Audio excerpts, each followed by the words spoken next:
পাঙ্গাস মাছ যে কি পরিমাণে ফুটে যেটা হচ্ছে বলার বাহিরে। হ্যালো এভরিওয়ান, আসসালামু আলাইকুম, welcome to my new video. আজকের ভিডিওতে থাকবে হচ্ছে কি রান্না করলাম দুপুরে, সেটাই তোমাদের সাথে শেয়ার করব।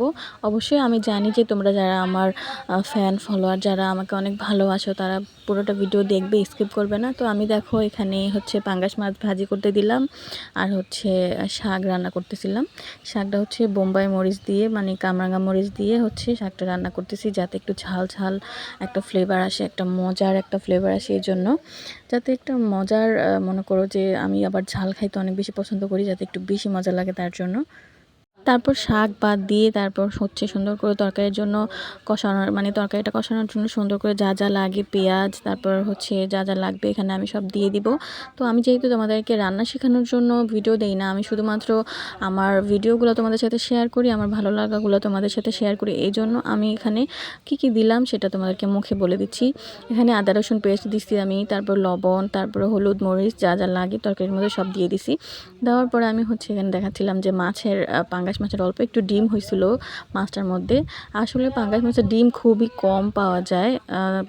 আমি যতবার পাঙ্গাস মাছ কাটছি খুবই কম আর কি মাছের মধ্যে আমি ওগুলো পাইছি ডিম। তো পাঙ্গাস মাছের কলিজাটা আমার কাছে খাইতে অনেক বেশি মজা লাগে। কলিজা খেতে সবারই ভালো লাগে, কিন্তু মাছের কলিজাটা বেশি মজা। তারপর এখানে দেখো আমি কই দিয়ে দিলাম, তারপর আলু দিয়ে দিলাম। তো তোমরা কি বলো এটাকে আমি জানি না, তবে আমরা বলি কই। তারপর হচ্ছে এগুলো সব আমি দিয়ে তারপর মানে কষানোর জন্য দিলাম, যেহেতু মাছ দিয়ে রান্না করব তার জন্য আমি কষানোর জন্য দিয়ে দিলাম। এখানে সব মশলার সাথে এগুলো ভালো করে কষানো হয়ে গেলে তারপর পানি দিয়ে আমি বাকিটা রান্না করে নিব।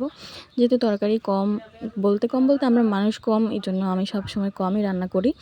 আর বেশিরভাগ সময় আমার শাশুড়িমাই রান্না করে, কারণ আমি বেশি একটা রান্না করি না। আমার শাশুড়ি মা আমাকে ওই সময়টুকু করে দেয়, আলহামদুলিল্লাহ, যাতে করে আমি হচ্ছে ফেসবুকে একটু সময় দিতে পারি।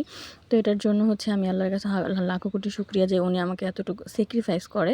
অনেকে হচ্ছে করে না, অনেকে শাশুড়ি হচ্ছে অনেক রকমের ব্যবহার করে, অনেক ধরনের কথা বলে, কিন্তু আমার শাশুড়ি মা মাঝে মধ্যে বলে, তারপরেও কিন্তু আমাকে সময়গুলো করে দেয়। সবাই ওনার জন্য অবশ্যই দোয়া করবে। তারপর এখানে দেখো কষানো প্রায় কমপ্লিট, আমি এখন পানি দিয়ে দিচ্ছি। পানি দিয়ে পরে হচ্ছে আলুটা কষানোর মধ্যে সিদ্ধ হয় নাই, তার জন্য আমি এখানে পানি দিয়ে দিলাম। এখন পানির মধ্যে যতটুকু পানিতে সিদ্ধ হওয়ার অতটুকু সিদ্ধ হয়ে যাবে। সিদ্ধ হওয়ার পরে হচ্ছে বাকি প্রসেস যেটা, মানে যখন এটা ভালো করে সিদ্ধ হয়ে যাবে, ঝোলটা একটু হালকা গাঢ় হয়ে যাবে, তারপর আমি এখানে মাছ, তারপর হচ্ছে মাছের যে কলিজা টলিজা যাই ছিল, কলিজাটা অবশ্যই আমি খেয়ে নিচ্ছি, তারপর ডিম, তারপর অন্য যা ছিল সবগুলো আমি এখানে দিয়ে দিব। দিয়ে দেওয়ার পরে হচ্ছে কিছুক্ষণ সুন্দর করে রেখে আমি এটাকে নামিয়ে নিব। যেহেতু দুপুর ঘনিয়ে একদম পুরাই শেষ, আমি হচ্ছে সবাইকে খাবার দিতে হবে। আজকে শাশুড়ি মা বাসায় নেই, তার জন্য আমার রান্না করতে হলো। কেমন হলো ভিডিওটা অবশ্যই একটা কমেন্ট করে জানাবে।